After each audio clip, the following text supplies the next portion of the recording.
Good afternoon, everyone. Welcome to the Average American Coalition. I am Dr. Mark Carter Pierce, the founder of the Average American Coalition, and you're joining us for our first episode of At the Chair. The Average American Coalition is the voice of the vulnerable. We are here to represent those who are not wealthy, not multinational companies, not billionaires, millionaires, but the majority of Americans, or average Americans, who are hardworking taxpayers or disabled or veterans, those who have a smaller voice. The only voice that we really have is our vote, and there are even some factions out there right now that are trying to steal our voice through the vote. Amen. So, what we'll be doing as part of our ongoing efforts is we're going to be every week coming to you, and we're going to be bringing a particular topic that you need to be aware of. You know, there are a lot of them out there right now in this day and age, and there's some things that we really need to have a conversation about.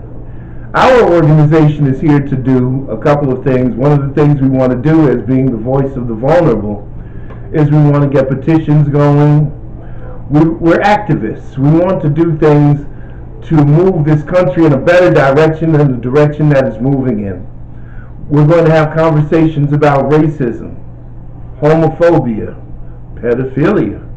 We're going to have conversations about the different classes, about employment, about unemployment, about union busting.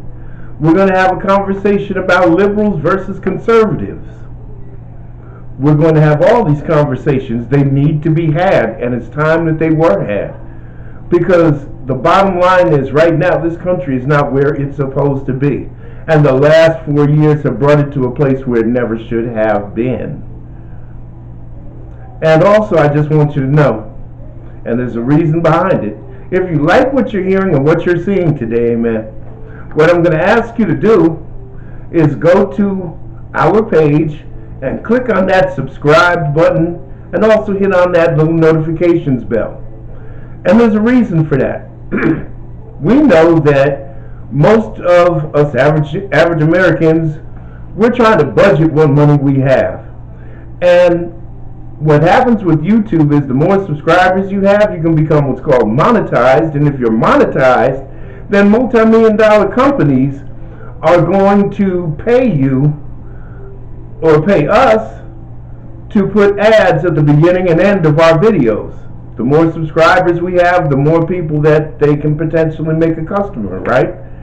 But the thing is, to support our efforts, I'd rather take their dollars than those of the average American. So by all means, if you like what you see and you support our efforts, please click on that subscribe. Go to our page and click on that subscribe. Click on that notifications bell, amen, and help us so that we can get 100,000 subscribers, amen. And believe me, we're going to do the best that we can do to make it worthwhile for you, because these are very important topics. You know, we just completed 100 days in office with a new president and a new administration, and I got to admit that in this last 100 days, more has been done to benefit this country than has been done in the last 4 years. So with that, there's still things that need to be done. And what I'd like to do right now is make an open letter to our beloved President Joseph Robinette Biden Jr., because there's some things that I think he needs to be made aware of. Because if we don't set the tone now, these same factions that have gotten away with what they've gotten away with in the last 4 years are going to continue. So the message today is, Dear Joe. And it goes something like this. Dear Joe, we want to congratulate and thank you for what you've done in the first 100 days of your administration. Internationally, there has been a collective sigh of relief, Joe. We're watching you, Joe, as is the international community, both our friends and our foes. We know you're a good Catholic, Joe, and you want to do the right thing and have a clear conscience. But your opponents have jumped over a cliff thanks to the Orange King, and it's just not going to work, Joe. As much as we love Michelle Obama, whose husband and your teammate did like Jesus, not what was popular, but what was right, when she said, when they go low, we go high, I was hurt. You see, Joe, when dealing with today's Republicans, you are looking at morally bereft individuals. Michelle's soundbite only works on people who have an idea of what decency, morals, and fair play are. And they don't. They have sold themselves out to the devil in QAnon, to myths, lies, and fairy tales.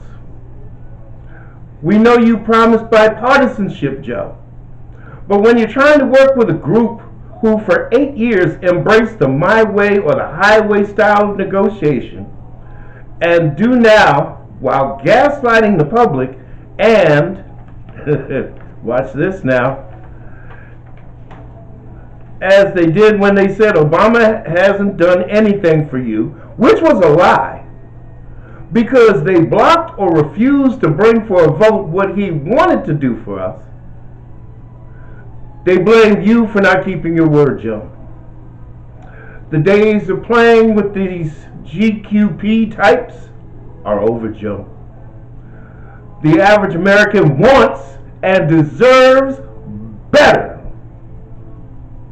That's why we voted out that obese, racist bag of whale foreskins. That's why we voted and took back the Senate. That's why you won the popular vote and the Electoral College, Joe. We voted for change. We voted for democracy. We voted for freedom. We voted for better.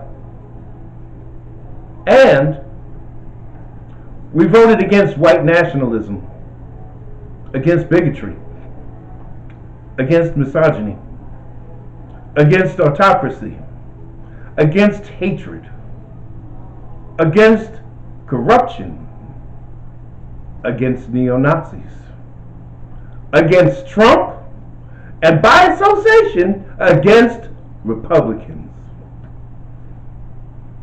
Do the job we elected you to do, Joe, and elected you with more votes than any president in all time.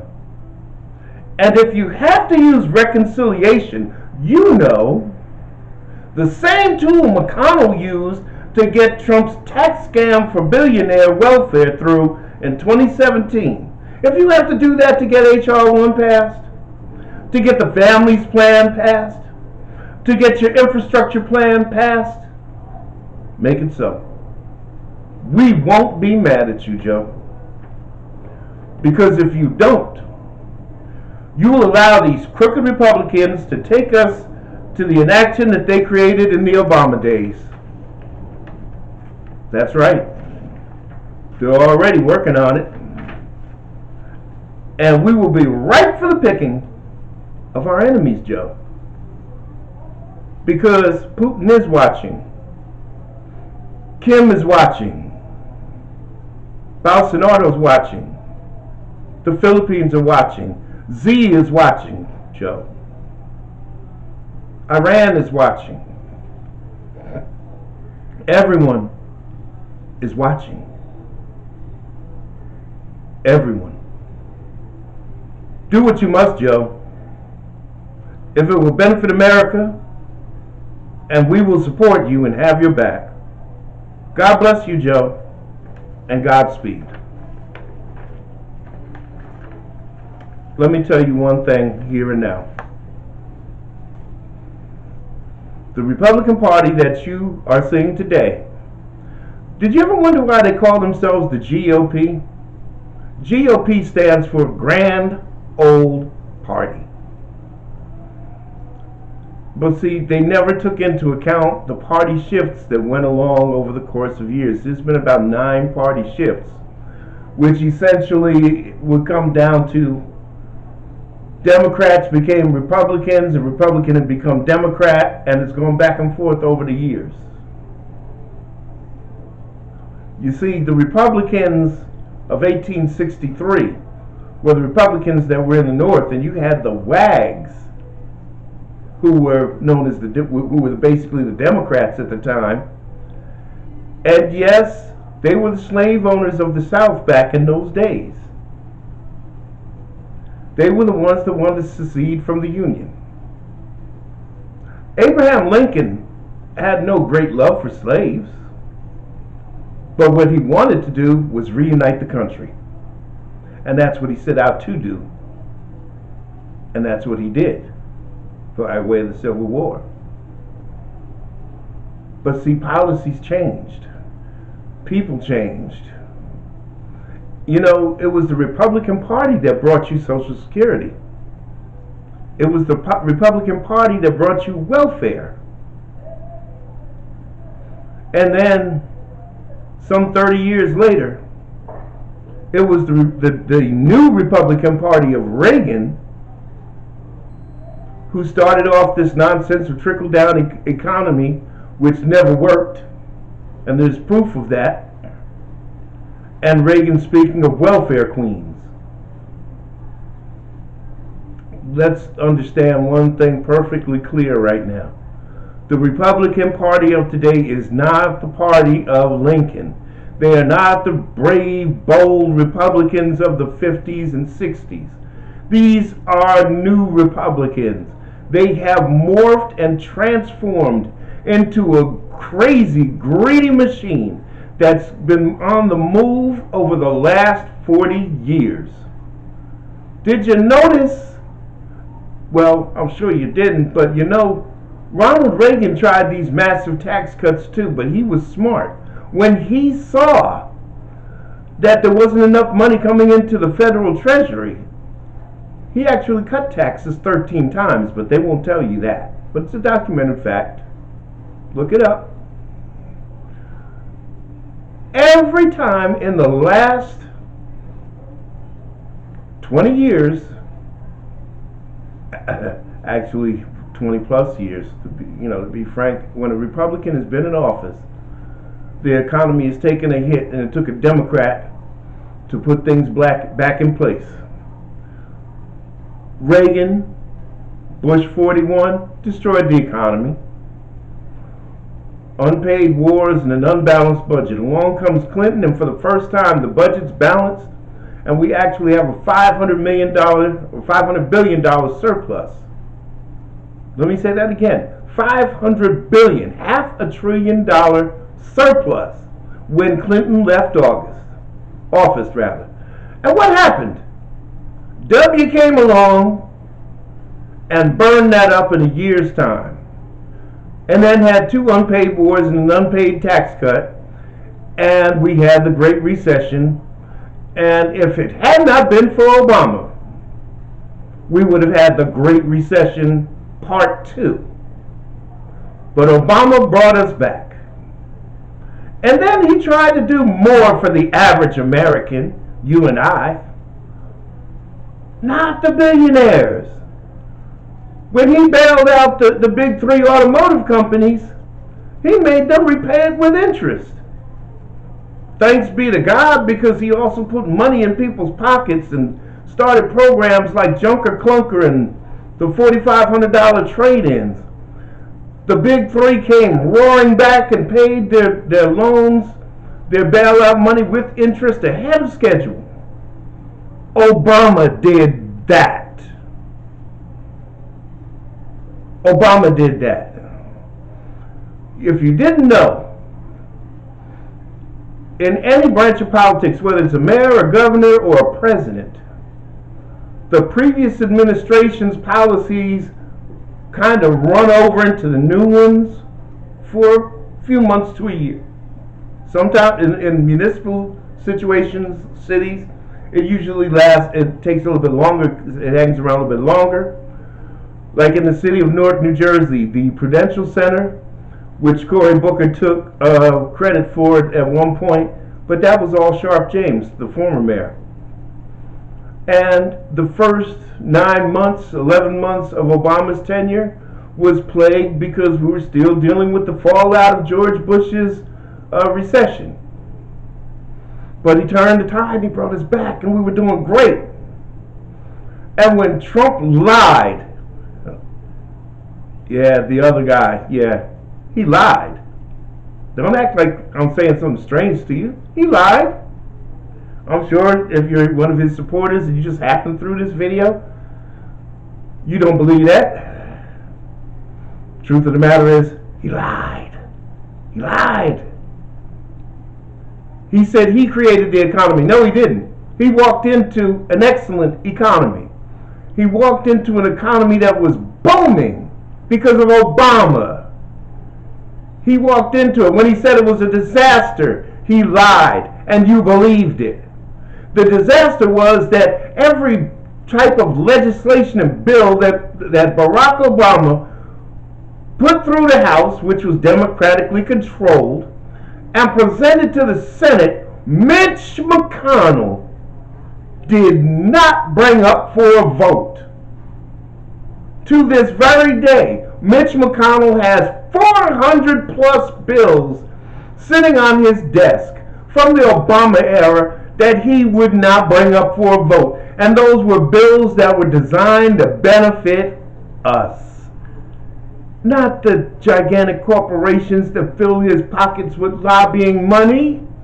Us, the average American, who gave him a job in the first place because you voted him in. Republicans don't give a damn about you, or me, or anybody but themselves. And now along came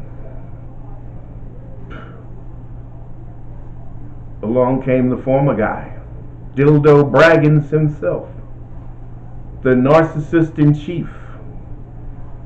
When the grown-ups had to talk him out of starting a nuclear war, he fired the grown-ups. He has brought corruption back to the White House. Everybody he pardoned was a convicted felon, and they became convicted felons breaking the law from him. It's the truth. There's plenty of evidence, and you gotta face it. And it's 4 years of that crap that we got tired of. So we got rid of the Lion King and brought Joe Biden in.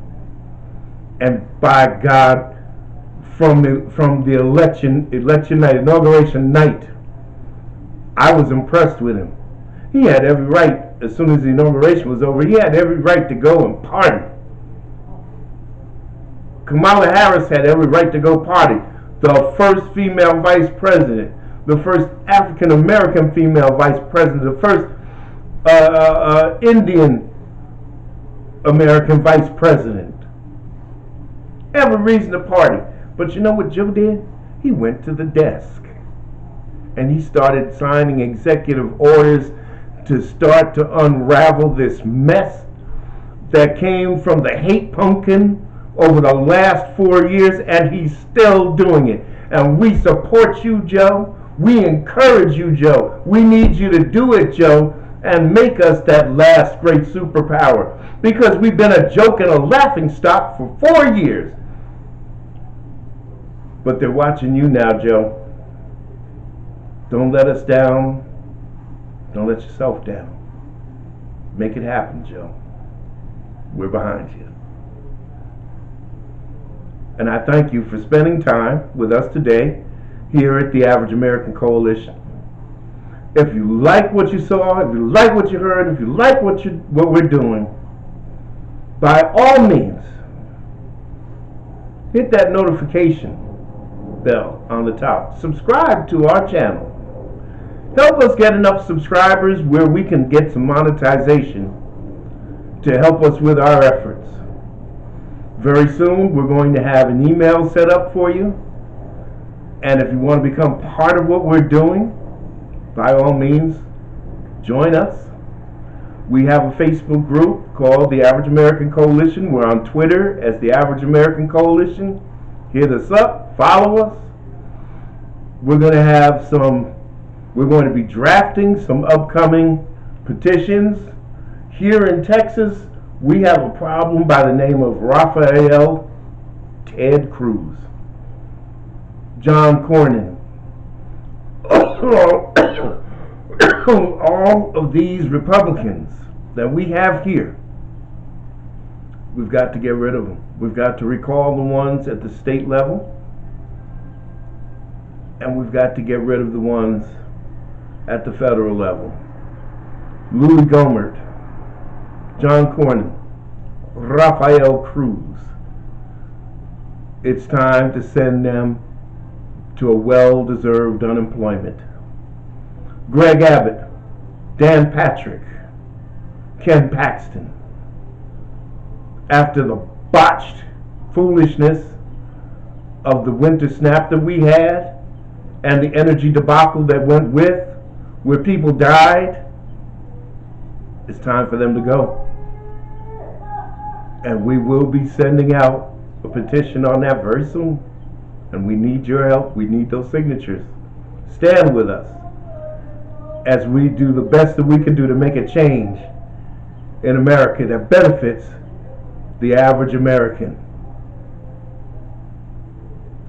Thank you so much for your time. I am Dr. Mark Carter Pierce, the founder of the Average American Coalition.